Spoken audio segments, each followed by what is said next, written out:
silly. So basically, we're here to talk to you guys about Kullu Valley Bike Project. And basically, the way we're going to structure it is pretty laid back. We can have this workshop, this session go in any direction you want to. But I'll just start off by telling you a little bit about myself. My name is Holly McIntosh. My day job is I work for AmeriCorps, which I guess some people would call that the domestic version of the Peace Corps. The easiest way to explain it. I'm also co-founder of the Kullu Valley Bike Project. And the Kullu Valley Bike Project, basically what we're doing is we're working with orphanages in India to help them establish bike co-ops and biking eco-tours and adventure programs with the community members and with the orphanages. So that's kind of just that basic. RJ, you want to introduce yourself and kind of your relation to the program? Absolutely. My name is RJ Thompson. I am a graphic design professor at La Roche College, and I am also the principal of Zola Design LLC based on the North Shore here in Pittsburgh. And Holly and I actually went to college together, and that's how we got connected. We both do a lot of service work for a lot of nonprofits in the area, and this was just kind of a natural partnership. So insofar as my involvement in the project is concerned, I'm primarily responsible for the marketing and design, both print and web, and just the overall visual representation of this organization, and to a certain extent some light event planning. But that's more Holly's realm. That's her domain. So I let her take that over. And then of course Grady, our fearless leader, he's off saving the world somewhere right now in a zip car, so he'll be here at some point. But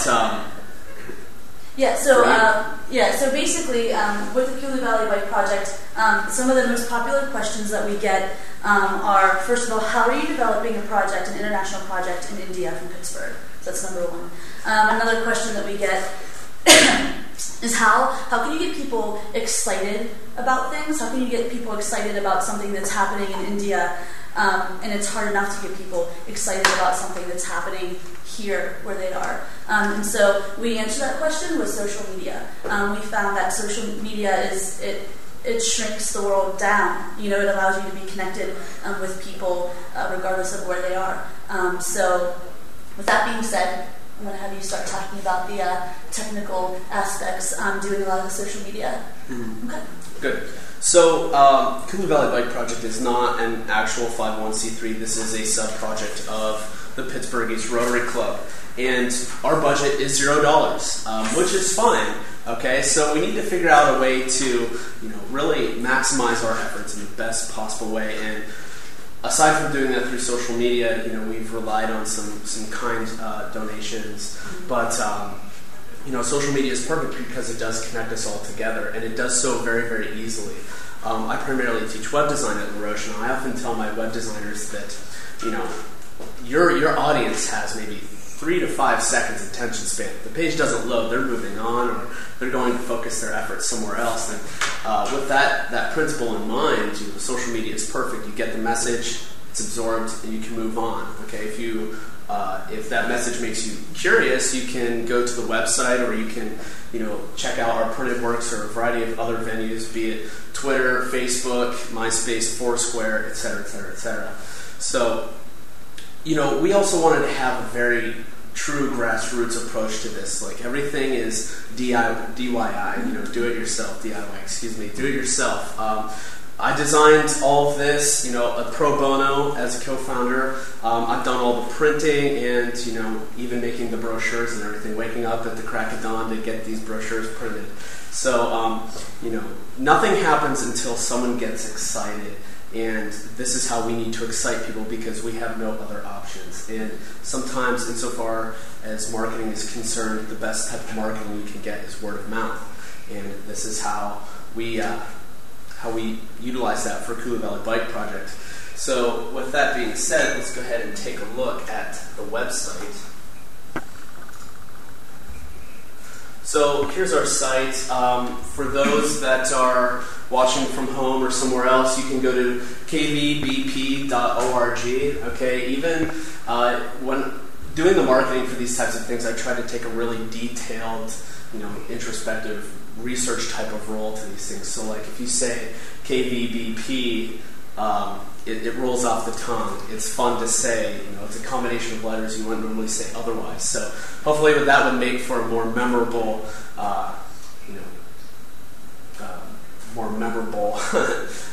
web address. Excuse me. So here's the site, and in order to best streamline our efforts between myself, Grady, and Holly, we developed a WordPress site.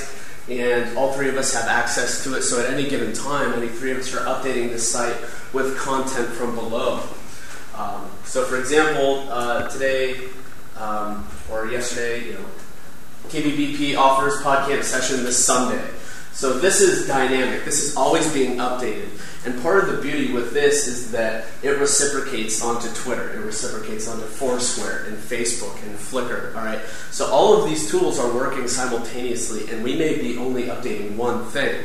So today, for those at home, if you can see the Twitter stream, if you're on the site, we have arrived at Pittsburgh PodCamp with PodCamp Pittsburgh 5 with 17 others, excuse me. This was a post from Foursquare I made while, walking up to the Art Institute. And if you go to our account, which actually is not activated right now, but when it is, you can go there and you can see the path that I took to get here. I walked from the Heinz Lofts, across Clementi Bridge, down Boulevard of the Allies, and then here I am. So Holly, for example, could be at the Pittsburgh Dragon Boat Festival, okay, and we might have a table set up there. We can make that announcement to all the people we're connected to, and that would spread, the word very, very quickly. What's really important to note about the social media is the hit counts that we're getting. Oh, come on, there we go. Someone switched the mouse buttons on me. Okay, so this site is Alexa.com. This is web info company. They primarily track web analytics. So if you check right here, our Alexa traffic rank is 1.1 million. Okay, 2 months ago, I'd say maybe out of 40 actually existing websites on the internet, 40 million, excuse me, we are ranked 1.1 million. 2 months ago, we were ranked maybe 24. Okay, so we've seen a huge increase in web traffic. So we're getting consistent hits every single day. Right. So we started Kullu Valley about 2 months ago. We had a website maybe pretty much immediately, like maybe 5 days later. So I think that just goes to show you right there, this a huge growth. Usually a program grows, then maybe the website grows. You push it. And so that's pretty amazing. A lot of that is word of mouth. A lot of that was using Facebook first. A lot of that was using Twitter first. And a lot of that was putting ourselves out in the community and basically being brave. Just so, we're going to set up a table at this event. So-and-so wants us to talk, during this this class, or somebody wants us to present, and just going out there and bam, like being somewhere every day, and just saying, Kullu Valley's here, Kullu Valley's here, and everyone just kind of saying, well, who the hell, we're seeing, this Kullu Valley, or what the hell is this, and why didn't I know about it? And so now they want to. And the updating, always updating the blogs, always having something to say on Twitter. And like yesterday when we were in the Twitter, I don't know if you guys were in the Twitter, trying to have something that's sort of important to say. We probably most likely don't all the time, but somebody must think so. So we try to have fun with it. Yeah, aside from releasing important information, we'll eventually, have jokes every now and then. We'll just it's Grady. Yeah, Grady is a fun-loving gentleman to say the least. But that content that's generated definitely helps bring people to our website, and information like this, when we're ready to put in for grant money, develop proposals for grant money, we can track all of these numbers, and from Google Analytics we can track not only these exact same numbers, but where our primary target audience is coming from. Not just from continents, but we can narrow that down to city. Okay, so for example, in the city of Pittsburgh, we're getting a lot of hits. Interestingly enough, we're also getting hits from India, okay, which is great to be able to track that. But in some other ways, we might be getting some hits from Chicago. What's going on in Chicago that is giving us this many hits? That might be worthy enough to travel out there and speak to someone and increase our presence there. So at that point, Kullu isn't just about Pittsburgh anymore, or at least, interacting with Pittsburgh. It's going statewide.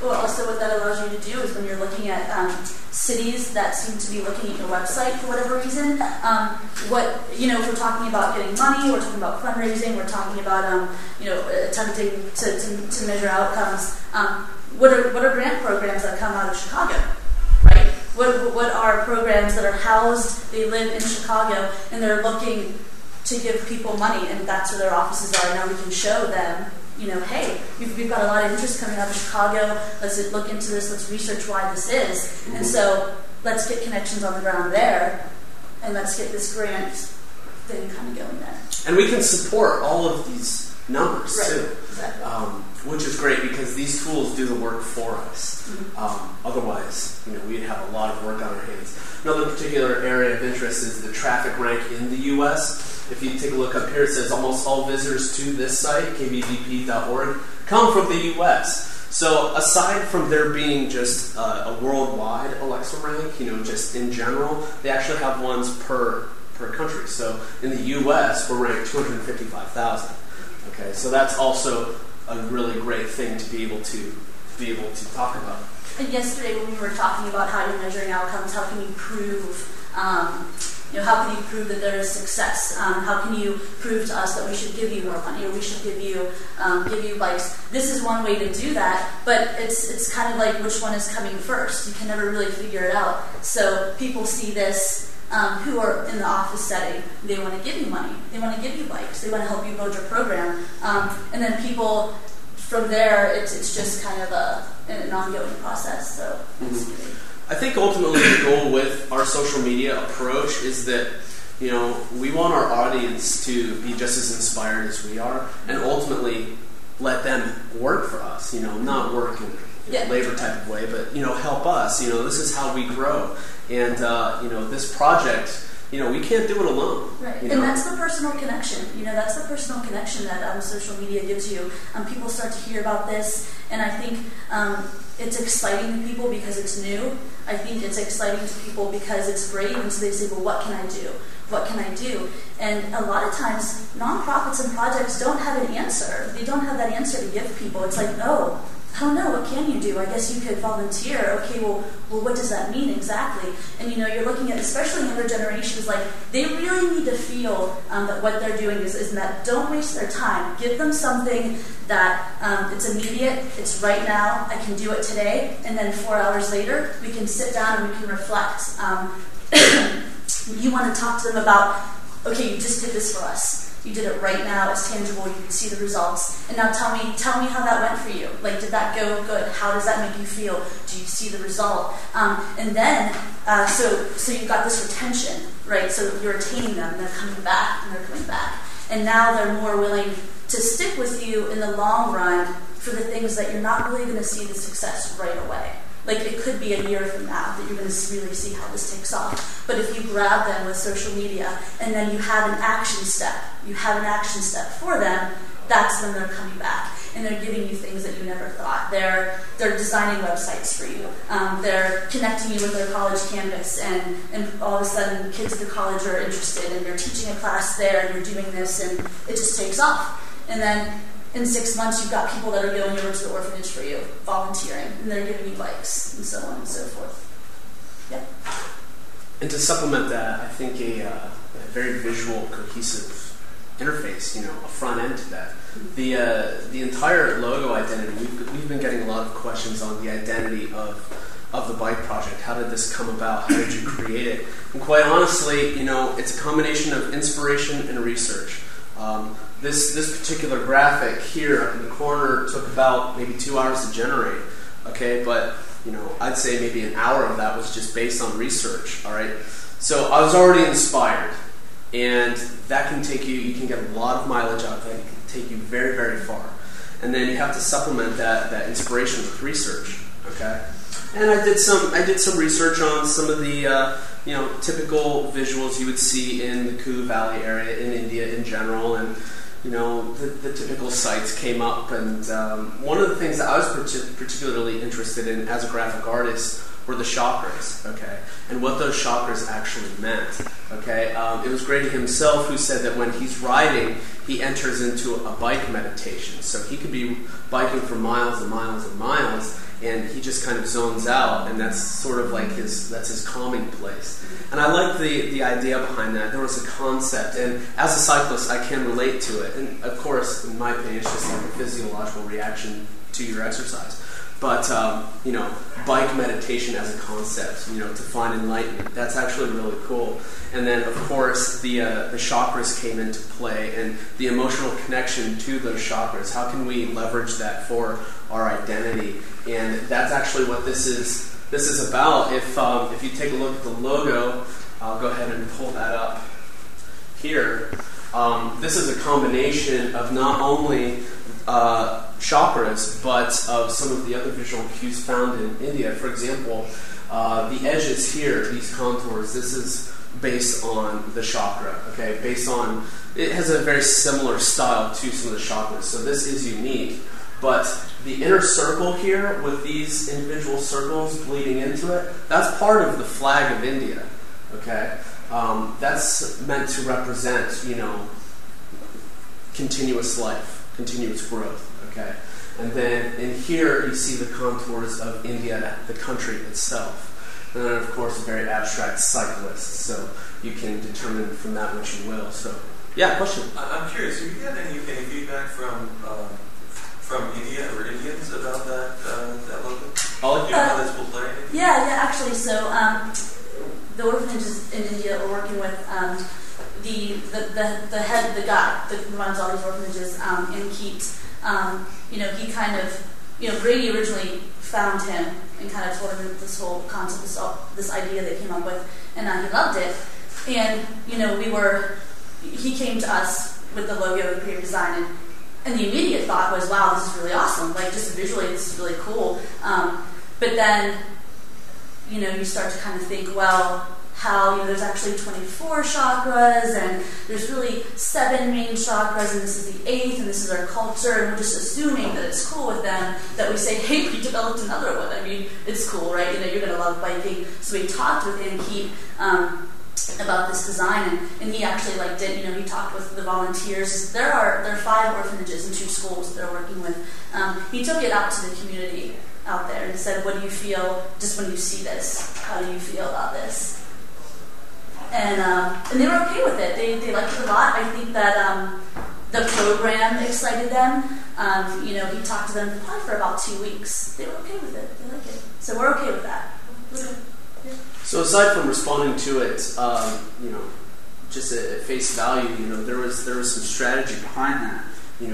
Having a circular shape, something that to our minds is complete. It appeals to our aesthetic. But not only that, the colors itself. Now on the screen, the colors look a bit differently. But if you look at printed pieces, there's a very calming green and a very calming mix of yellow, gray, and green in here. Okay, and then of course white. So the colors they're not invasive. They're calm. I don't want to say serene, but it's meant to introduce that calming feeling you get with bike meditation. Now, I did do a color study on this, and we tried a variety of different colors, especially colors that you found more often than not in Indian culture. We tried reds and blacks, and they're just too angry. Too aggressive. Yeah. So the emotional content with this graphic needed to be, solid from just from a conceptual point of view, as well as just the visuals. Okay, so those two things needed to walk hand in hand and play well off of each other. So that is how the graphic came about. And what's really nice about this also is from a marketing standpoint, insofar as various printed media and digital media, it works really well. Okay, this could fit inside of a pin that you could put right here. Okay, so it works well on a business card like this. Okay, for folks at home, I don't know if you can see that, but please come up and get one. So it works well on a business card, and we had actually thought about having a business card that is more along the lines of mine in a square, but it would be cut out, so it'd be a die cut. And some people would liken it to a ninja star, but it would have some really unique characteristics to it that, that's just one extra step that we could employ that would just make our make you feel like our program was that much more unique. Okay. So that's the identity, and then how that reciprocates into other areas. Here's a brochure. Can't really see it too well on the screen, but you can actually download this off the website, and I can show you how to do that. But this gives you all the details on how to be a sponsor, how to volunteer, what it is that we do about the bike project, about our vision, specifically Grady's mission here, about Kullu Valley in general, and then mission statement. And then you've got some of the landscapes here and some cyclists, so I can actually show you what it's like riding over there. And I believe that this is Ankit's area. Yeah. So. Yeah. Kullu Valley, just to give you an idea, it's the main stopover point between Manali and Nepal.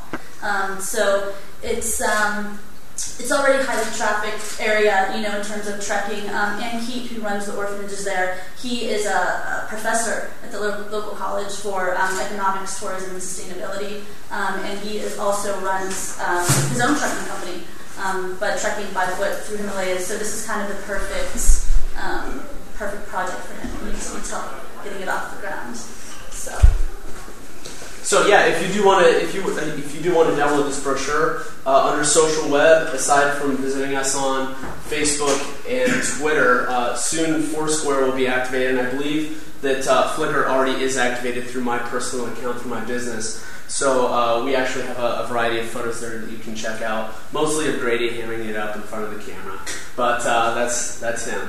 But if you click right here, it says click here to download the KVBP brochure. Tell your friends, you can get that there. And we made that very well aware on our social media too. So take a look down here at our sponsors. So if you know anyone that's interested and they want to really get involved, then there would obviously we've accounted for promoting our sponsors as well. So you can see here Pittsburgh East Rotary Club is our primary sponsor at the moment. So we try to promote them just as much as they promote us, and they've been very gracious in helping us determine how we're going to connect all these bridges and develop budgets, streamline our plans, develop strategies for our events, and really reaching out to the community. And what's really great about that is, and you know more about this with Rotary Club, you can meet other people in other cities or countries very, very easily because that's just part of the mission. So when it comes to India or maybe some other country that's interested, there's an opportunity there to talk to those people as well. Right. So. One thing that comes from that, I think, too, is you've got the social networking, but then you just have networking in general. And that's, I know with Human Rights Network yesterday, you guys were talking about your relationship with Samsung UA Magazine and the other organizations that they're connected with. And so I think that's something that's really opened the doors for us, is networking on that level. And I know that yesterday we were talking about, since we are an international project, so to speak, a lot of people come to, it's difficult because, before I got into this project, I always wanted to go to India. Why not? It'd be super cool. But what do I know? What do I know about India? What do I know about any of the struggles happening over there? I just know that we need to, develop a project with some kind of sustainability to it. And so we were just talking about how we could connect with Pittsburgh Human Rights Network, maybe using them as a way to discuss other ideas regarding international issues that aren't directly related to Kullu Valley Bike Project and our mission. So that's just another way of wish list. Well, he just gets right to it. I mean, I try to, not from a promotional point of view, but I do, we do want to offer some transparency. We would love it if everyone from the board just gave us the world, but we are clear and realistic in what we need to help our project grow. And on our site, through Participate, we do have a wish list. And I think some of our needs are fairly simple. Frequent flyer miles, so we can get Grady from India, from America to India, and keep him in India. Bicycle helmets, refurbished or old bicycles that we can fix. I mean, old bikes are a dime a dozen, really. We just gotta pick them up somehow, right. So someone with a truck, right. Okay. Tennis shoes and or hiking boots for males and females, 4 to 16 years of age, You ever try to ride a bike without shoes? Yeah. Socks? kind of sucks. And then for the advanced riders, we can find some clipless pedals or clip pedals, but bike tools of any kind. Okay, they could be older. We'll try to clean these things up as best we can. That's part of the hard work. That it's not work. That's the thing. It's not work. And I know for a fact that directly from this wish list and directly from Facebook is how we've got most of the donations that we have received. Mm-hmm. Right now we're up to 20 used bikes, which is great. When we started this project, we thought about how we would get the bikes there, and we didn't really know the cost yet. We really hadn't done that research. We just knew you got to get the bikes over there somehow. So it turns out that you can get these really big crates for about $5,000, but 500 bikes can fit into them. And so why would you? But why would you just send over 20 bikes for $6,000, right? But how the hell are we going to get 500 bikes just like within a span of 3 months? So then we started to think, getting sponsorship from bike companies in India might make more sense, right? But now it's already out there that we need bikes. So we've got sponsorships in India. We're working on that. That's fine. That'll go through. That'll be fine. But now we've got people bringing them here. So now we're starting to think of, okay, we know we're starting this in India, but we know people in the States really need bikes. And we know it would be super cool if in Pittsburgh all the homeless people and low-income people would have a bike. So now maybe our project is organically taking on a whole other aspect of it too. If it's calling us, if the universe is saying to us, hey, you should be doing this, do we say no? We don't need your bikes.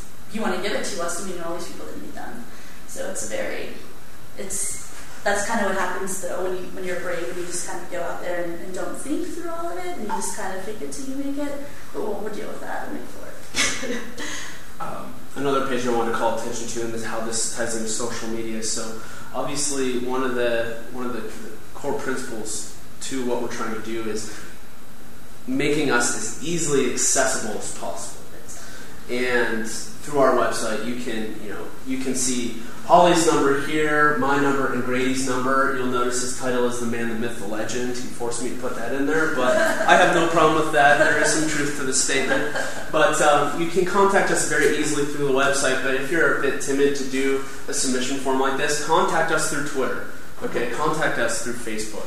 What's great about doing that is that other people in your news feed on Facebook can see that maybe you wrote on our wall, so you're actively reaching out to us. And then if one of your friends sees that, they might reach out to us too. So it's like, it just branches out, which is really great. And, I'll take any exposure we can get. Granted, by that, I mean, if it's something as minimal as that, seeing Kullu Valley Bike Project, just those 4 words on someone's Facebook feed, I will take it. Well, this is how we had an article in the Trib a couple weeks ago, and what happened is the woman had heard something about Kullu something, she was Googling, KV, spelling it wrong. Our site still managed to come up, and the way that she contacted us was through that contact page, RJ. It's like 11 o'clock at night, and RJ's calling me like, there's some message from some lady at the Trib, I don't know, did you tell her to come to the site and contact you through that? I was like, no, I have no idea what you're talking about, but we'll go with it.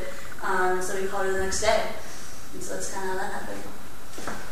And I think they might have used some of our photos from the website. Yeah. But this is integrated through our Flickr account. We can just create a gallery on our website through Flickr very, very easily so people can see a variety of our photos. And a lot of these were meant to be press shots, but a lot of these bikes are actually Kullu Valley bikes now, which is great. And these folks have been very kind to help us out and holding on to them for us and making sure they don't go anywhere. But what's also really nice about this is that you can share it. Okay, so if, say, for example, one of you guys has a website that you use for your own efforts, whatever they may be, maybe you run a blog, you can copy this link here and paste that into your blog and also show off what we're doing. And then, I often tell my web students that, we generally look at things first. We don't read. We just, we translate pictures easier, quicker. All right, so that's going to help us, determine whether or not we're curious to read on. Okay, so trying to create an interesting visual for our project, fortunately, wasn't that difficult, and I'm glad to say that it's working and that people look at our photos, look at the bikes, especially our target audience. I mean, right now our target audience are people that are avid cyclists, or perhaps aren't avid cyclists, but are just cyclists for recreation. So that's going to appeal to them regardless. And then the real trick is, how do we get people interested in what we do if they're not, if they have no emotional connection or experience with cycling? Okay, well then it's that human element. It's how does this serve the orphans of Kullu Valley? How can we help? And we're really not there yet. I mean, I'm pretty proud of this project. I think we've done a lot in 2 months that we've been around, but I kind of want more. Like, I want us to be more. I want us to be further. And so what we're trying to develop now with the orphanage is getting stories from the orphanages, getting stories from the community, getting those on our site so people can feel. I mean, right now you can identify with the bikes. You can you're into international and humanitarian issues. You can kind of identify with, helping, in India. Maybe you're into sustainability and you're like, finally, like people are starting to think about projects that are sustainable and workplace skills and education and, and all of these things. So we're trying to strengthen that aspect of it, and we definitely don't have all the answers yet. I have those conversations every day, so we're getting there. Those are good conversations to have, because it continues to refine what we're doing, right. And again, for more exposure. Notice here, this is our Twitter feed. And we are following, 1,365 people. You can people. Yeah, you can thank Holly for this. This is Holly's domain. She's been, very actively maintaining this account. But we've got 205 followers, and some of those followers, Zipcar, they're one of our huge donators. Yeah, that would mean so much.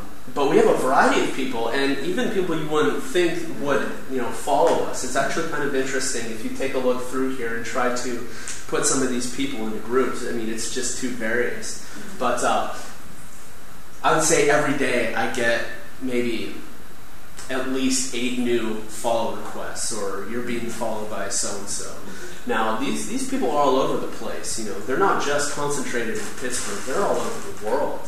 And let's say 205 followers. Right. Well, who do they know? And who do they know? And who do they know? So it just builds out, and I think that's really the foundation behind this entire campaign. And someday, maybe we'll be presented with the opportunity to have a budget, perhaps a substantial budget. And I think that's actually going to be the hardest thing for us. Right. What the hell do we do with $500,000? Well, the thing is, we're used to doing everything for free. And the thing is what I tell people is never be closed-minded about connections. Every time you meet someone, regardless if it's a friend, it's someone in your social circle, it could be someone that you haven't talked to in forever, never close your mind to the connections that could happen there. I was at some kind of networking event, and somebody introduced me to the guy that runs Zipcar in Pittsburgh. And he was like, "Hey, Holly, this guy runs Zipcar in Pittsburgh. I think, he could really help you with your Kullu Valley bike project." So instantaneously, I'm like, "Oh, yeah, that makes sense. Like, Zipcar, obviously, they would want to help with a bike project, And I really wasn't aware. I knew what Zipcar was. Like, you kind of rent cars and, whatever. So I went onto their website. And so it turns out their whole mission is no one needs a car. In fact, no one should have a car. In fact, we should bike, use public transportation, and only have us if you need us. Like, we should be your car. Like, that's it. And I was like, okay. I can kind of see. So never make snap judgments. Never. You're in frame now. So never be closed-minded about who can help you and how they can help you. And even if they can't help you, say professionally, like say Zipcar was like, I don't even know what this is. What are you doing? But this kind of interests me on a personal level. So here's some bikes, here's some money. So then what happened with Zipcar is they said, we're going to be choosing 30 people to blog for 30 days straight about not driving, about only getting around, through cycling, through walking, through public transportation, and using Zipcar. So they said, if Kullu Valley, if you guys want to do that, we'll market you not as individuals, but as Kullu Valley. And your blogs and your Twitters will be connected. So that was really cool. And then they kind of picked us to be their representation, like for news media. So we go that day to the opening session, and immediately you're like, yeah, you're going to get interviewed. Are you ready? Like, you're going to be on, like, KDK, WTAE, whatever. And I'm like, okay. I'm like, Grady, do you want to talk? And he's like, not so much. I'm like, you're going to have to. I was like, I'm like yanking him, like, on, like, channel 11. Like, hey, how are you? So instantly, don't be closed-minded to connections and who can help you. This is our Facebook page, and we've got several minutes left, but not too many. Yeah. But this is our Facebook page, and notice here that Holly likes everything. I love it. If there's one thing that... I will, because if I like it, you should too. Holly is a very unpredictable person, but there's one thing we can predict, and that she will like everything. I will, I have to. If you're going to give me stuff. Yeah, exactly. And do whatever you want. As blunt as you may be, that is exactly it. I mean, every time she likes something, I see it. So even if it isn't related to Kullu Valley Bike Project, I see it, and then I know what's going on here, okay? But I do the same thing, and a lot of our friends do this as well, and that's how we grow there. This allows us to be really interactive with our community. Even if they don't, necessarily contribute to the page itself through comments or anything, we can show them, our print materials in digital form, okay? We can show them articles like A Boy and a Bicycle, okay? The Polaroid Project, Kickstarter. So, we are, especially AIR, we're working with them right now. So we're promoting our partners as they're promoting us, and everything is so simultaneous, and at times it feels overwhelming. But, fortunately, Facebook really streamlines this for us. With the Boy and the Bike Project, that's a similar... there's an organization called Bikes Not Bombs. And so what they did is they kind of developed the idea of free ride, if you will, that's in Pittsburgh, and started about 20 years ago. And they started in the States, moved to South America, Africa, and then just recently, some guy with a lot of money starts this...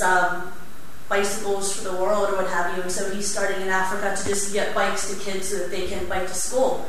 So I make a comment on his page and I link the articles and stuff like that. No sooner do I have an email a couple days later saying, hey, this looks like a really good project and I'm doing the same thing, but I don't have a lot of people. You have a lot of people, but we have a lot of money. You want to be in India and I want to be in Africa. But I was reading that this might be a pilot project and somehow International Rotary is backing you. I couldn't even get them to do that, so we should talk.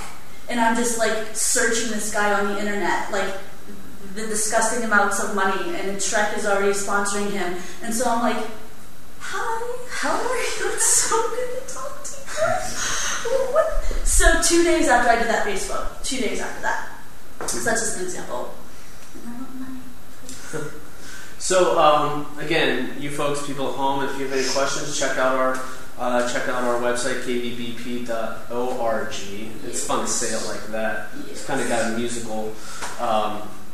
But anyway, check us out on Facebook, Twitter, Foursquare, Flickr. Okay, hopefully we'll be everywhere. I did some research the other day. There's over 200 social media tools. If Holly's got the time, which I think it'd have to be a full-time job, she can do all of these. But, much how Foursquare was nothing maybe 3 or 4 months ago, now it's getting huge. Mm-hmm. So a lot of these tools, they're in their very, very small phases and they're just going to grow, they're going to explode. So maybe if we get in the roots of that, we'll be there and ride the wave. But, check us out online and... you guys have any questions? Stay in touch, yeah. Any questions from... Questions coming? Yes. I'm a professor. I know when questions are coming. So go ahead. Are you looking mostly for bikes for children, or you mentioned ecotourism? Or are you also looking for? Okay. Yeah. And the thing that's really good about the kids' bikes is in terms of getting them donated, getting them used.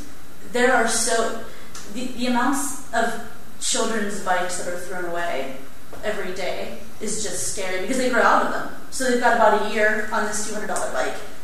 Then next year another bike. So we're looking for both, for sure.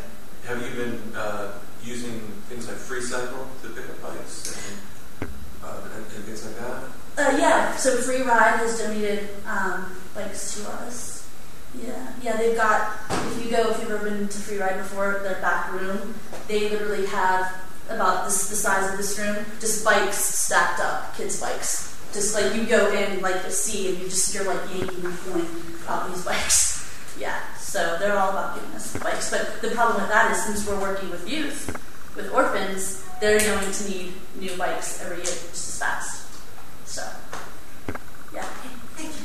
I might have been zoning in and out, which is probably because it is Sunday morning. Thanks, Jen.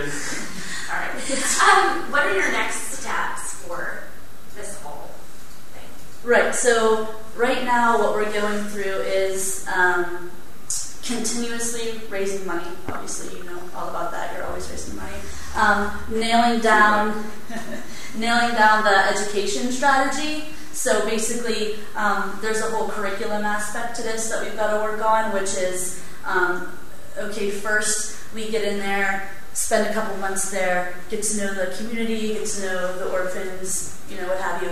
Then it's kind of like we're introducing bikes to them. I mean, bikes are in the community, but okay, we're going to ride a bike. So it's kind of like, oh, hey, we're going to go for a little ride, see how this goes, And so get them comfortable with the bike riding, then take that to a bike repair, bike maintenance. Then Rotary comes in and teaches business skills to start the co-op. Okay, so then the next educational component is getting like a science, environmental aspect in there of teaching trail maintenance, maintenance, assessment, blah, blah, blah, getting into eco-tours and mentoring. So there's that whole curriculum. That's a step that we're working on. And then I was contacted by Ankit a couple days ago, and he wants to do a bike tour, a bike race in India. He's very adamant about this. So I'm researching how exactly I would plan a bike tour and a bike race of... Hey, Grady. This is Grady. A bike race in India from Pittsburgh. So that's something I'm researching because I don't know how that's going to go. Grady, step in camera and say hello to the folks at home. Hi, folks at home. Is that the camera? Yeah. Tell us your story. Tell us how this started. Quickly, Inspiration behind it. Wanted to go to India and bring bicycles to children, talk to Free Ride, found 10 bikes. Talked to Holly, 10 bikes turned into numerous bikes, turned into a really big project. You've done this before. Yeah. No. And that's our session for the day. We're done? Yeah. Well, thanks, guys. See you tomorrow. I'm making really hard on